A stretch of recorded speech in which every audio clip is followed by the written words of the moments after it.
प्रिय मित्रों नमस्कार। हमारा भारत यूट्यूब चैनल पर आप सभी का स्वागत है। इस वीडियो को ज़्यादा से ज़्यादा शेयर करें। वीर हरफूल सिंह जाट जुलानी वाला। वीर हरफूल सिंह का जन्म 1892 ईस्वी में भिवानी जिले के लोहारू तहसील के गांव बारावास में एक जाट क्षत्रिय परिवार में हुआ था। उनके पिता एक किसान थे। बारावास गांव के इंद्रायण पान्य में उनके पिता चौधरी चतुराम सिंह रहते थे। उनके दादा का नाम चौधरी कित्ताराम सिंह था। 1899 में हरफूल सिंह के पिताजी की प्लेग के कारण मृत्यु हो गई थी। इसी बीच उनका परिवार जुलानी जींद गांव में आ गया। यहीं के नाम से उन्हें वीर हरफूल जाट जुलानी वाला कहा जाता है। हरफूल की माताजी को उनके देवर रत्ना का लत्ता उड़ा दिया गया था। हरफूल अपने मामा के यहाँ तो शाम के पास संडवा भिवानी गांव में चले गए। जब वे वापस आए तो उनके चाचा के लड़कों ने उसे प्रॉपर्टी में हिस्सा देने से मना कर दिया, जिस पर बहुत झगड़ा हुआ और हरफूल को झूठी गवाही देकर पुलिस ने गिरफ्तार कर लिया गया। और हरफूल पर थानेदार ने बहुत अत्याचार किए। उनकी माता ने हरफूल का पक्ष लिया, मगर उनकी एक न चली। बाद में उनकी देखभाल भी बंद हो गई और उनकी मृत्यु हो गई। उसके बाद हरफूल सेना में भर्ती हो गए। उन्होंने 10 साल सेना में काम किया। उन्होंने प्रथम विश्व युद्ध में भाग लिया। उस दौरान ब्रिटिश आर्मी के किसी अफसर के बच्चों व औरत को घेर लिया गया। तब हरफूल ने बड़ी बहादुरी और वीरता दिखाई। बच्चों की रक्षा की, अकेले ही दुश्मनों को मार भगाया। पारिवारिक कलह से ज़्यादा बढ़ने के कारण फिर हरफूल ने सेना छोड़ दी। जब सेना छोड़ी तो उस अफसर ने उन्हें गिफ्ट मांगने को कहा तो उन्होंने फोल्डिंग गन मांगी। फिर वह बंदूक अफसर ने उन्हें दे दी। थानेदार वह अपने परिवार से बदला लेने के लिए। उसके बाद हरफूल ने सबसे पहले आते ही टोहाना के उस थानेदार को ठोक दिया जिसने उसे झूठा पकड़ा व टॉर्चर किया था। फिर उसने अपने परिवार से जमीन में हिस्सा मांगा तो चौधरी कुरुड़ाराम जी के अलावा किसी ने भी सपोर्ट नहीं किया और भला बुरा कहा। वे उनकी माता की मृत्यु के भी जिम्मेदार थे, तो बाकियों को हरफूल ने ठोक दिया। फिर हरफूल बागी हो गया। उसने अपना बाद का जीवन गौरक्षा गरीबों की सहायता में बिता दिया।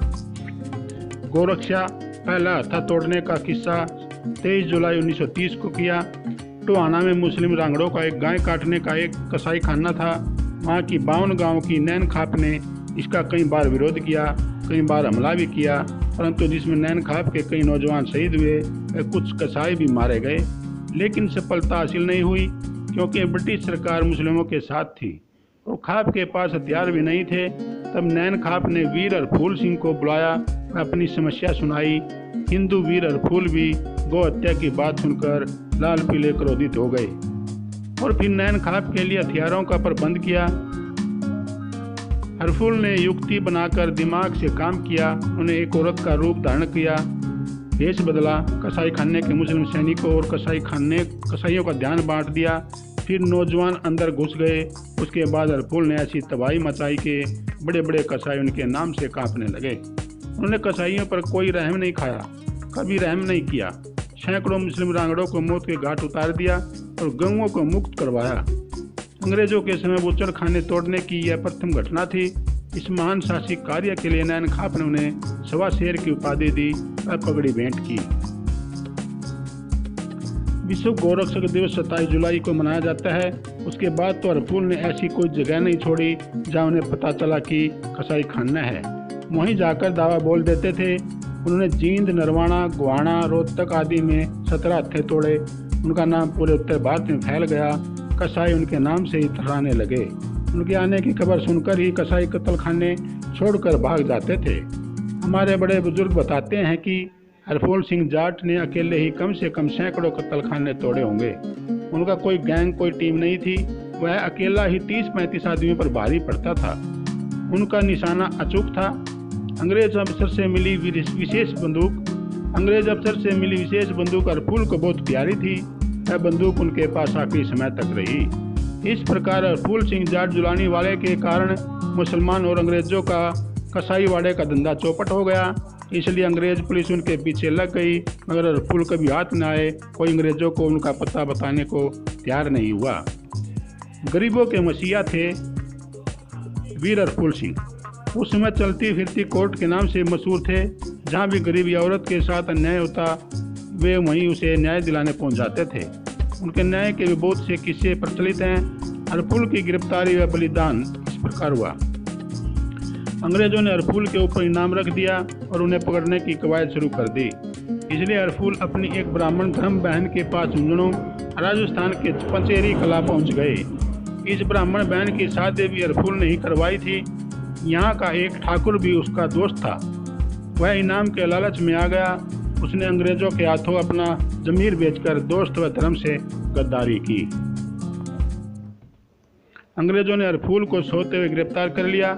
कुछ दिन जींद जेल में रखा, लेकिन उन्हें छुड़वाने के लिए हिंदुओं ने जेल में सुरंग बनाकर सेंध लगाने की कोशिश की और विद्रोह कर दिया। इसलिए अंग्रेजों ने उन्हें फिरोजपुर जेल में चुपके से ट्रांसफर कर दिया। बाद में 27 जुलाई 1936 को चुपके से पंजाब की फिरोजपुर जेल में अंग्रेजों ने उन्हें रात को फांसी दे दी। उन्होंने विद्रोह के डर से इस बात को लोगों के सामने स्पष्ट नहीं किया व उनके पार्थिव शरीर को भी हिंदुओं को नहीं दिया। उनके शरीर को सतलुज नदी में बहा दिया गया। इस तरह देश के सबसे बड़े गोरक्षक, गरीबों के मसीहा, उत्तर भारत के रॉबिन हुड कहे जाने वाले वीर हरफूल सिंह ने अपना सरसों गौ माता की सेवा में कुर्बान कर दिया। मगर कितने शर्म की बात है कि बहुत कम लोग आज उनके बारे में जानते हैं। कोई गोरक्षक संगठन भी उनको याद नहीं करते। गौशालाओं में भी गौ माता के इस लाल की मूर्तियां भी नहीं हैं। सर्व समाज से मैं निवेदन करता हूं कि सभी मिलकर हर गौशाला में गौ रक्षक हरफूल सिंह महान व्यक्ति की जयंती मनाएं और स्मारक बनाने का कार्य आरंभ करें, ताकि भविष्य में याद ताज़ा रहे और आने वाली पीढ़ी अपने पूर्वजों पर गर्व महसूस कर सके और गौ माता के प्रति प्यार बना रहे। जय हिंद, जय भारत, जय माता दी, जय गौ माता। धन्यवाद, शुक्रिया। प्रिय मित्रों, इस वीडियो को ज़्यादा से ज़्यादा शेयर करें।